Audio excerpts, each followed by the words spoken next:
ఇక్కడ ఒక పెద్ద ఆయన నాకు అనిపించాడు.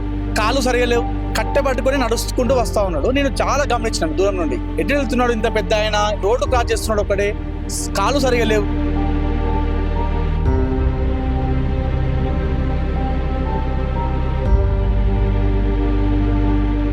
పెద్ద ఆయన వయసు వచ్చేసి 100 ఏళ్ళు దగ్గరకు వచ్చింది. ఇంకొక 5 సంవత్సరాలు అయితే 100 ఏళ్ళు. ఇప్పటికీ తన కుటుంబం కోసం కష్టపడుతూనే ఉన్నాడు ఈ పెద్ద ఆయన.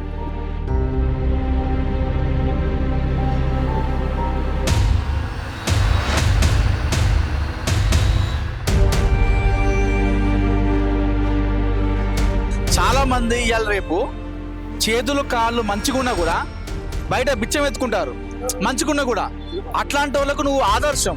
నాకు నేను భూమిలో పోయినంత సేపు ఇదే పని చేసుకుంటా.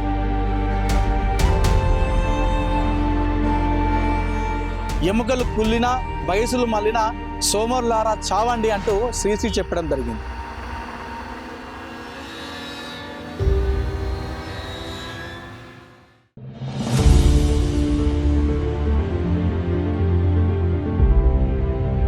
నమస్తే, వెల్కమ్ టు విశ్వం టీవీ. నేను మీ జర్నలిస్ట్.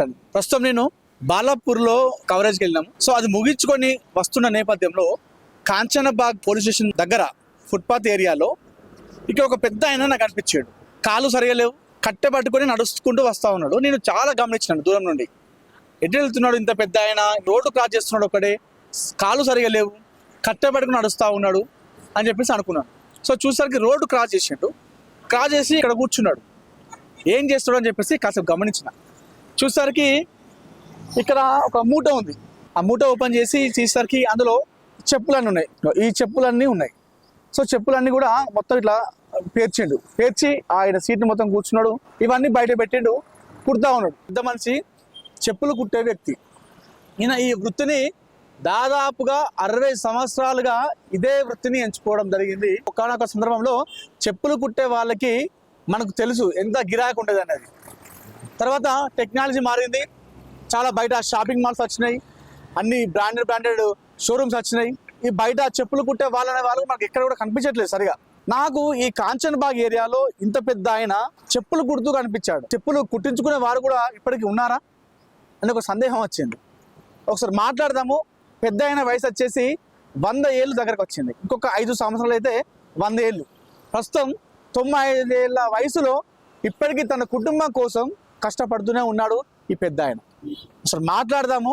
ఈ వృత్తిని ఎందుకు ఎంచుకున్నాడు, ఇన్ని ఏళ్ళు గడుస్తూ ఉంది, ఇన్ని ఏళ్ళు గడిచినప్పటికి కూడా ఆయనకి గిరాకీ ఎట్లా వస్తుంది, 60 సంవత్సరాలు ఇదే వృత్తిని ఎంచుకున్నాడు. ఈ వృత్తిని వదిలి నాకు వెళ్ళడం ఇష్టం లేదని చెప్తా ఉన్నాడు ఇందాక నేను మాట్లాడితే. ఒకనొక సందర్భంలో ఆయనకు తిండి పెట్టింది ఇదే వృత్తి అట. చెప్పులు కుట్టడం వల్లనే తిండి పెట్టింది కాబట్టి నేను ఈ వృత్తిని నేను మానుకోలేను, ఎవరు వచ్చినా రాకపోయినా నేను ఇదే వృత్తిని ఎంచుకుంటా అని చెప్పేసి ఇదే ఇప్పటికీ చెప్పులు కుట్టుకుంటూనే ఉన్నాడు 100 ఏళ్ళ వయసులో. అంటే ఈ వీడియో అయిపోయిన తర్వాత నేను ఈ వీడియో ఎందుకు చేశానో మీకు నేను కంక్లూజన్ ఇస్తాను. ఒకసారి ఈ పెద్దతో మాట్లాడదాం. నమస్తే పెద్దన్న, ఏం పేరు నీ పేరు? మోహన్. మోహన్ మోహన్ మోహన్. ఎక్కడ ఏడుంటా నువ్వు? లెనిన్ నగర్. ఓకే, ఇక్కడ నుంచి దగ్గరలే. ఏంది ఎప్పటి నుంచి చేస్తున్నావు ఈ చెప్పులు కుట్టుకునే పని నువ్వు?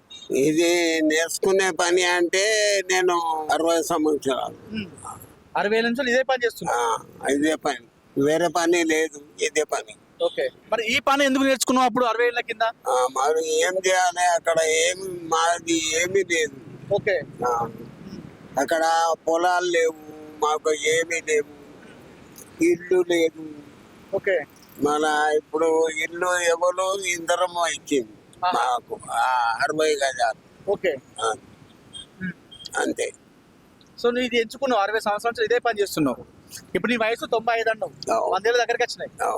మరి ఇప్పటికి ఎందుకు ఈ పని చేస్తున్నావు? శాతం అవుతుంది నీకు? మరి నడుచుకుంటూ వస్తున్నావు, రోడ్డు క్రాస్ చేస్తున్నావు, ఇంత పెద్ద రోడ్డు క్రాసింగ్. ఏం చేద్దాం సార్, మరి రావాలి కదా, కడుపు తిప్పలో చెడ్డది. మరి ఎవడు పెడుతుంది, ఎవడు పెట్టు, అంతే. ఓకే, మరి ఏంటి గిరాకీ ఎట్లుంది మరి? ఇప్పుడు ఒకనొక సందర్భంలో చెప్పులు కుట్టుకునే వాళ్ళకు, పాలిష్ చేసే వాళ్ళకు మంచి గిరాకీ ఉండేది. అప్పుడు దీని మీద చాలా మంది బతికారు. ఇప్పుడు ఏడా చూసినా కూడా బయట చాలా మంది చెప్పులు అమ్ముతున్నారు. 100 రూపాయలు పెడితే చెప్పులు వస్తున్నాయి కదా, వాళ్ళు నచ్చి చెప్పులు కొట్టించుకుంటారు దగ్గర. వచ్చిన వాళ్ళే సై అంతే, ఎంత వస్తే అంతే సై. ఏమేమి ఎక్కువ ఆస్తి అడిగేది అవసరం అది ఓకే. అంతే. మనకు దేవుడు ఎంత ఇస్తుండు బుక్కెడు అన్నం అంతే సార్. శాతగా అంటున్నావు, ఇప్పుడు 100 ఏళ్ళు వచ్చినాయి, రోడ్డు క్రాస్ చేస్తున్నావు, తిరుగుతున్నావు, వస్తున్నావు నడుచుకుంటా. మరి అయ్యా నడవకపోతే తప్పదు ఇక, పుట్టగొడుగు వస్తుంది. అది నా కడుపు చుట్టుపక్కల ఉంది. అంతే. మరి జర లేస్తా అక్కడ ఇక్కడ. ఓకే. ఒకప్పుడు ఎట్లా ఉండేది గిరాకీ, ఇప్పుడు ఎట్లా అయింది? 60 సంవత్సరాల కింద చేసినప్పుడు రోజు ఎంత సంపాదించినావు, ఇప్పుడు ఎంత సంపాదిస్తున్నావు? అంటే అప్పుడు సార్ అప్పుడు ఉండే అక్బా జమానా ఉండే, అక్బాలో అన్ని దొరికినాయి. ఇప్పుడు బిర్యానీకి ఏది దొరుకుతుంది.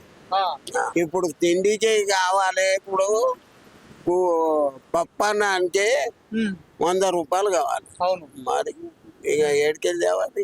ఇప్పుడు ఎంత వస్తున్నాయి రోజు? ఇప్పుడు కుడితే ఎంత వస్తున్నాయి పైసలు? వస్తాయి 100 రూపాయలు వస్తాయి. 100 పొద్దుంతా ఈయన కూర్చుంటాయి ఇక. పొద్దున్న దాకా కూర్చుంటే 100, 150, 120 అంతకన్నా ఎక్కువ రావు. రావు ఇక.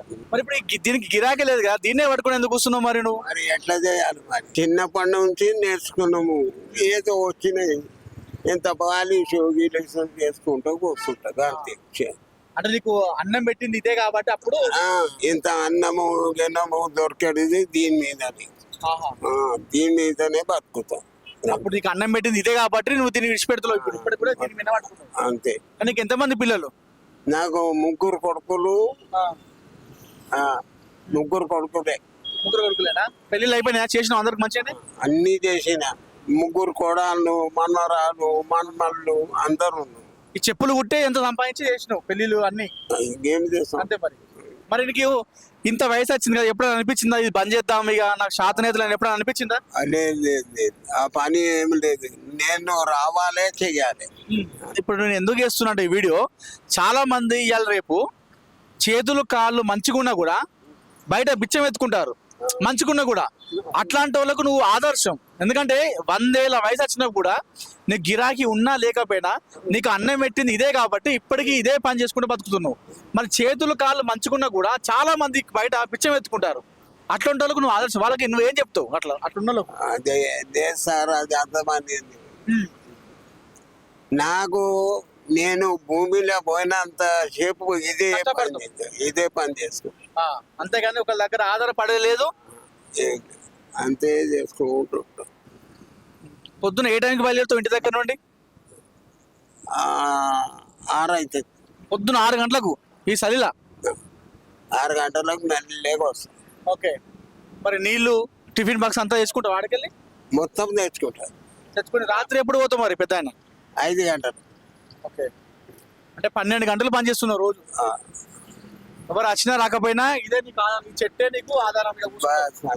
ఇప్పుడు నీ వీడియో ఎందుకు చేసినా అంటే, ఎముకలు కుళ్ళిన వయసులు మళ్ళిన సోమరులారా చావండి అంటూ శ్రీశ్రీ చెప్పడం జరిగింది. చేతులు కాళ్ళు మంచిగుండి ఇప్పటికి కూడా భిక్షాటన చేసుకున్న వాళ్ళు ఎంతో మంది ఉన్నారు. అలాంటి వాళ్ళకి ఈ 100 ఏళ్ళ మోహన్ ఆదర్శం అని చెప్పుకోవాలి. ఇప్పటికీ తన కాళ్ళు చచ్చుబడిపోయినా, కాళ్ళు నడవలేకపోయినా కట్టెతో నడుచుకుంటూ తన జీవన గమనాన్ని ఇంకా కొనసాగిస్తున్నాడు. చెప్పులు కొట్టుకుంటూ తన జీవనాన్ని కొనసాగిస్తున్నాడు. తన కుటుంబాన్ని పోషిస్తూ ఉన్నాడు. ఎంతోమంది సోమరిపోతులకు ఈ వీడియో ఆదర్శంగా నిలవాలని మనస్ఫూర్తిగా కోరుకుంటూ కెమెరా పర్సన్ చెప్ప ప్రవీణ్తో అనిల్, విశ్వం టీవీ, కాంచనబాగు నుండి.